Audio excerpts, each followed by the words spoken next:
Accountability is just another coping mechanism. It is something that we need to be able to make real changes in our life. But I want to talk to you today about how can you move from a place of leaning on accountability to moving into a frequency of inspired action, because this is what it's going to take to make real changes in your life that stick, where you no longer are depending on people or things or even habits to get you to where you want to be, to who you want to become, what you want to create, the body you want to live in.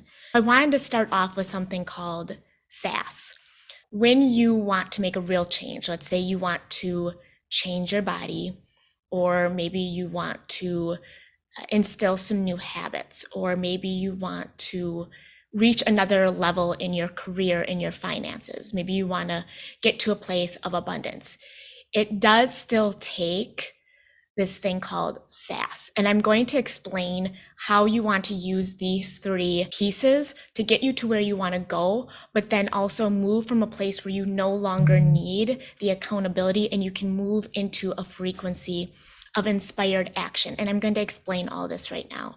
The first thing is strategy. You want a strategy, and we're going to talk a little bit more about getting the body that you desire, your dream body, but you can use the same steps, and I will explain the how you're going to get there for all facets of your life, because that is what I'm really here to talk about. It's not the dream body as in, okay, I'm going to get my abs or I want my butt to be perkier. It's really going to dive in deeper of how you become aligned in all areas of your life. And so you can use this. So when it comes to strategy, obviously you're going to want something that is clear and aligned with you. You want something that is going to align with your aspirations. When we're talking about the physical form, especially when it comes to humans, we want to talk about aligning with your hormones. We want it to be an energetic match to your specific blueprint, because each one of us, it's not just eat this exact diet, do these specific moves, and then you're going to get the results you want. Again, that is going to make sure that forever you need some sort of accountability because it's not aligned with you. And I'm going to explain, when you find a strategy that is aligned with you, you are no longer subjected to needing accountability outside of yourself. Number two, I'm going to explain why accountability can be and is pivotal to getting to this next level where you no longer need it. So accountability is going to ensure that you follow through and that you can overcome any kind of procrastination or self-sabotage that you might be hitting, any kind of blocks that you might be hitting, until you get to a place where you can create an identity shift. Then number three is going to be support. I believe support is the piece of this where it's an ongoing part that you want to ensure that you have in your life. I believe support is finding people, finding a mentor, finding a coach, finding a tribe, a group, a community that believe in you, that might believe in you during times when you might not believe in yourself. Strategy is something that you find, and you can find it once, something specifically that aligns with you. And this is what I help my clients do energetically with their beliefs. Accountability is that bridge between finding your aligned, perfect strategy and the support that you want to build around you as a human, to always have that energy to support you and to believe in you. That is something that we crave no matter what in our lives. And so that's not really an accountability aspect. That is just more of a human experience requirement to sustain and be in our highest versions. So why do I say accountability is just another coping mechanism? If you are in a body that you do not feel aligned with, or you're in a career that is not something that feels like you want to be doing, you're not feeling motivated, you're feeling maybe forced to do it, maybe financially you're not in a place that you want to be. Like all of these different things, food can be a coping mechanism for feelings.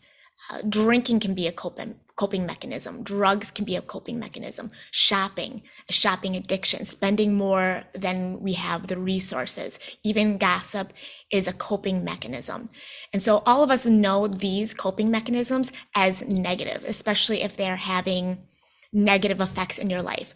So you might use them to find relief, but they're also having a negative effect in your life that you do not want. Same thing with accountability, hustle, discipline, even motivation. All of these things are coping mechanisms that we're using to suppress or push a version of ourselves to get to where we want to get to. So let me explain this a little bit in a way that makes sense when it comes to energy, so that you can really understand the energy behind these, we'll call them just motivations. So when you are doing something that you love to do, whether it is playing video games, or maybe you are someone who loves to dance, or maybe you are someone who loves to redesign your house, anything that you love to do, you don't need accountability to do what you enjoy. You might have moments where you don't want to do it. That's a natural ebb and flow. I love to exercise and dance. I don't always feel like doing it. But if you are in alignment and you are resting and getting the sleep and eating the things that you need to eat and spending your time with people, again, being in alignment, you don't need accountability to do the things you love. Now, if we think about something like discipline, this is definitely an era of discipline. I feel a lot of people talk about, okay, you just have to be disciplined. This is how you get all of the things that you want. But if you sit with the energy of discipline, there's still a feeling of resistance there. Like you're doing it, there's discipline in it, but you don't have to be disciplined to do the things you love necessarily. I'll use video games because a lot of the men in my life like to play video games. They don't need discipline to play video games. I don't need discipline to do the things that I love, like dancing. You can insert your own thing. We can even take something like motivation. When you think of motivation, you're almost looking for an energy outside of you to pull you towards the outcome you want. Like you're feeling like you're being pulled to do the actions that you might not want to do for the outcome you want. So there's still that pulling that is not coming from a place of inspired action and joy. Same thing with the hustle mentality. When I think of hustle mentality, I think of proving your worth. I'm going to hustle. I'm going to put in so much energy, and this can actually be very unhealthy. You can have ebbs and flows, but in the long run, it is not healthy to be hustling. And you can even feel it again in the energy. So what we want to be able to do to get to a place of not relying on accountability. Again, yes, it is a part of the 3 stages: strategy, accountability, and support. But we don't want to depend on that outside source to create, to have our dream body, our dream life, the abundance that we want in our lives. So we want to remove that resistant energy. And I want to explain exactly how I feel that this can happen. And I want you to see how it can happen for yourself. So if we think of accountability, inspired action, motivation, all of these things as different energy frequencies, then you can start to understand the energy of these words, these coping mechanisms. So if we start on the lowest level, so again, if you are listening to me on a podcast, I'm just going to start from the bottom and go up. If you are watching me on YouTube, obviously you'll be able to see me. Let's start off with the energy or lack thereof, apathy. Apathy is one of the lower energy frequencies. So if you are in an energy of apathy, you are not going to have enough energy to do the things you want to do, to even do the basic functions of everyday life. A lot of the times, if someone is in a place of apathy, depression, hopelessness, and I hope none of you guys are there, but sometimes we do get there, and I will explain that you can dip or bounce into these low level frequencies, And it doesn't have to be something that pulls you completely into a downward spiral. But if you are someone at this apathy level, it might be hard for you to do things like clean your house or even take a shower. So take care of yourself, groom yourself. So apathy is a very low level energy where there's not enough energy coming from you to create change in your life. And then if we move it up one more, we get into an energy of fear. Now there's more energy here. People act out of fear all the time. But the energy, the feeling that comes from the energy level of fear is people are acting out of the fear of repercussions. They're acting out of what might happen outside of them. So it is a very dense energy. And so you're not going to get to a place of inspired action because you're actually moving from a place of fear, which is very dense. It's very fearful of repercussions. We move up a little bit more, and now there's more than one way to describe each of these energy levels. I'm doing the one that I feel is most pertinent to either my audience or just makes most sense right now so people can have some aha moments. So the next one I would say is craving. You have a craving for food, you have a craving for things, you have a craving for attention. But the craving we're talking about here is an energy of desire, but coming from a place of lack. And these are two different things. So there's another energy level of desire that's higher up, but this energy level is coming from a place of filling a void, filling a place of scarcity, not enoughness. This is going to attract more scarcity, more not enoughness. This is also a place where we tend to strive for instant gratification, that instant dopamine, without the work, because here there's not enough energy to put forth work that needs to take place. So if you have enough energy and you desire something, you are going to have enough energy to put in the ground, the foundational work that's necessary. Here, you're more going for that short-term hit. And the more you do that, the more you get used to that dopamine hit that you get from it, and the less it has an effect on you. So you're looking for more and more dopamine hits. And this is where a lot of the food and the drinking and drugs and shopping and gossip comes from. It can come from this craving of either attention or comfort or feeling of worthiness, but it's also coming from an energy of lack and filling a void. And so you need more and more, and you get less and less from it. So you get diminishing energy and returns. And we want to move up to the energy level of anger. And again, as we go, we're getting a little more energy. So there's more energy in anger. And so for some people, this energy level is a godsend, because if you're someone who has spent a lot of time in apathy, fear, or cravings, anger can feel very empowering because there is more energy behind it. The negative part of moving from this energy level is that you tend to be focused on problems.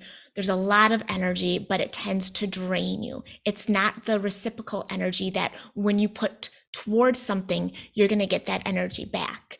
You're kind of just throwing this energy out where it is not being received well, and you're not getting it back, at least not in a way that is going to be sustainable.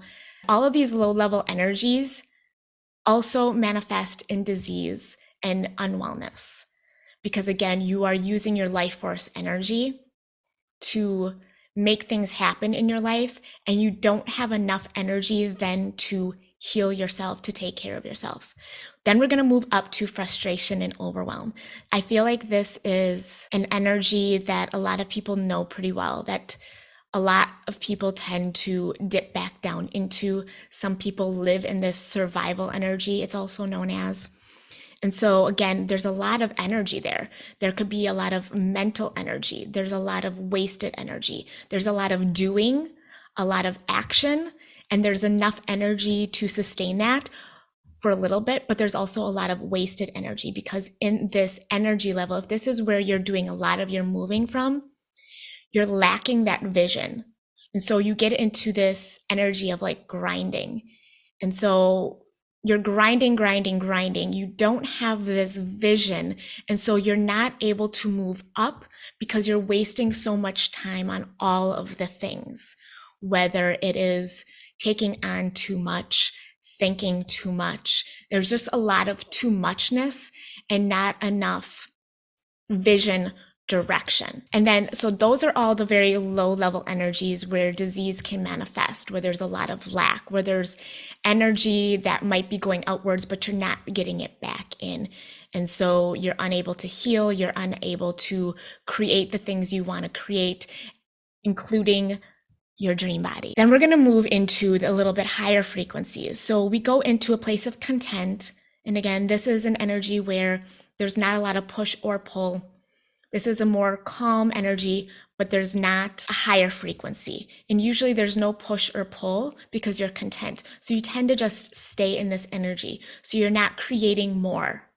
And a lot of times we're in a place where if you want to, again, create your dream body, if you're just content with where you're at, there's going to be no energy. There's going to be nothing that really taps into that place of willingness, desire, purpose, all of these other things that is going to propel you internally to make those things happen. So we move one more up and we go into the courage, the energy frequency of courage.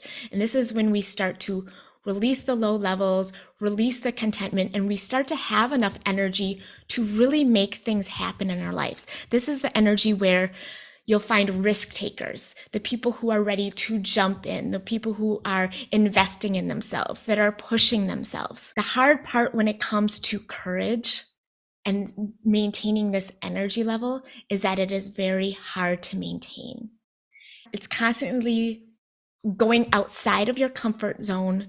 It's pushing your boundaries, which are amazing, but it's hard to maintain. So this tends to be an energy level where we self-sabotage to find relief because we're pushing, we're giving our energy, and at some point, mentally, physically, our health breaks. And we self-sabotage for relief. Again, maybe falling into the food, drinking, drugs, shopping, gossip, to find that almost lower energy in our bodies to rest and feel a little bit safer. And then we move into the desire. This is the more positive, high energy desire. This is where we tend to tap into a little bit more discipline, self-motivation. You have the energy, you have that innate drive, you have this desire. So there is this more reciprocal energy. You're putting it towards the things that you desire, you want to create, and you've moved past those lower levels that are draining you. For these higher energy levels, I want you to just tap into the feeling. How does desire resonate with you? There's still a part when I really sit and resonate with the energy level of desire, not from a place of lack. This is once you've cleared that out, and now you're moving primarily from desire. There's excitement, there's more energy, but there's still a slight feeling of outside of yourself. It's hard for me to necessarily put words to it. It's just an energy, it's a feeling.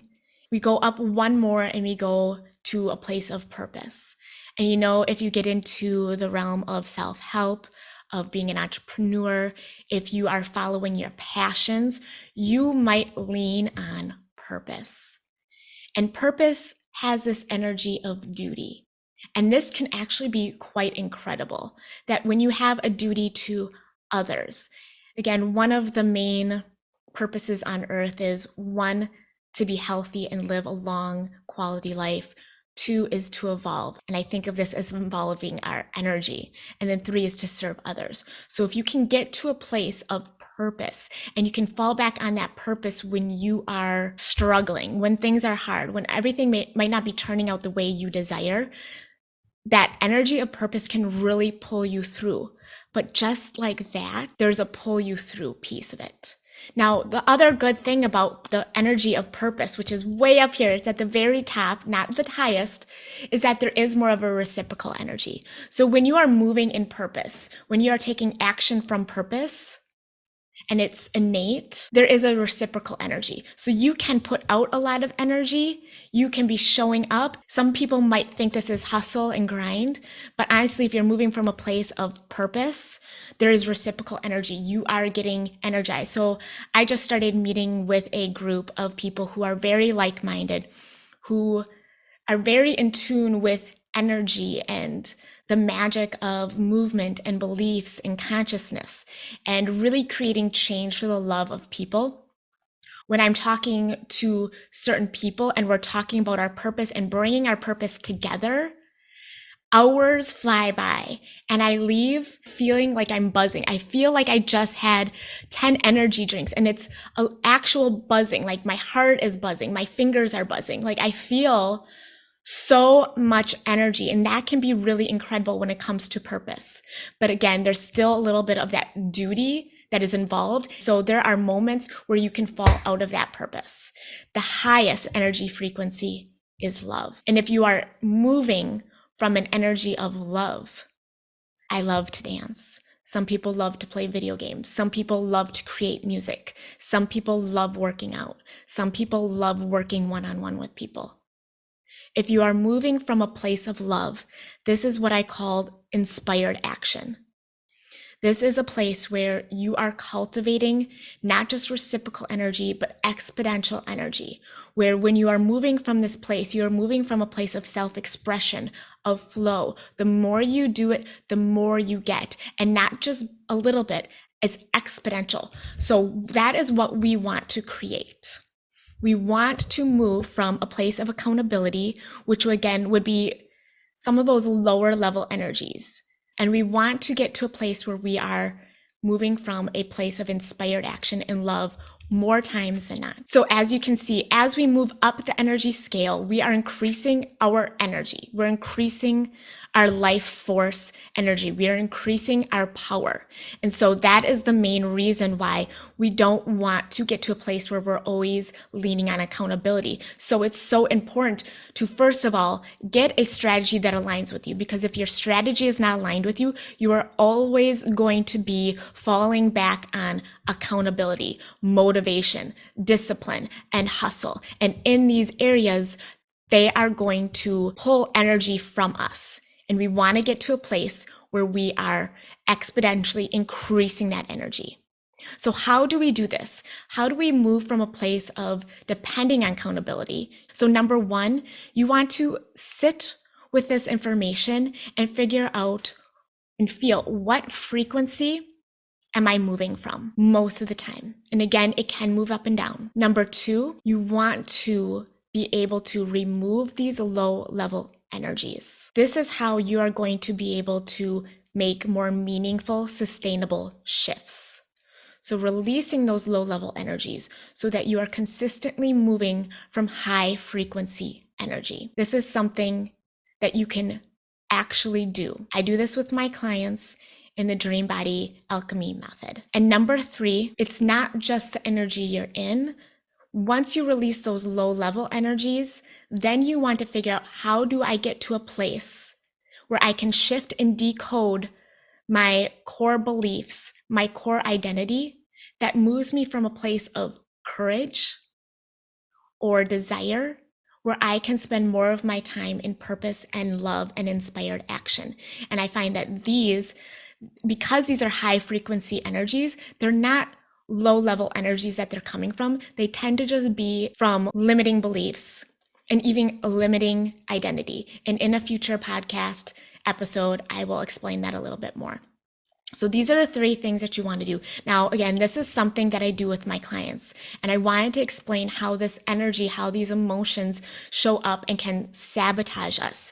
We don't want to be moving from a place of accountability forever. We want to get the right strategy aligned with you, get the accountability so that you can release all of these low-level energies, beliefs, identity, all the things that are keeping us in these lower level energies, so that we can move from high frequency, inspired action, and then really just focus on finding people to support us. And I do that with my clients every single week in Dream Body Alchemy, where we find the strategy aligns with their energetic blueprints and their hormones. We help release low-level energies and then increasing their frequency. And then we help them release any limiting beliefs and help them align their actions with their true identity. If that sounds like something that would be helpful to you and you are someone who is ready to move from a place of inspired action and get all of the things that you desire and live in abundance, then definitely reach out to me. I hope you have a great rest of your day. Please like and subscribe. Leave a comment if you have anything you'd like to share. You can find me everywhere on Dream Body Alchemy. Until next time, guys. Thanks for listening to this episode of Dream Body Alchemy. If you liked what you heard, then be sure to hit like and subscribe. Got a burning question for Melissa or a topic you'd love her to discuss on the show? Get in touch. Follow us on YouTube, TikTok and Facebook at Dream Body Alchemy and Instagram at Dream Body Alchemist. Until next time, keep on glowing and growing. You got this.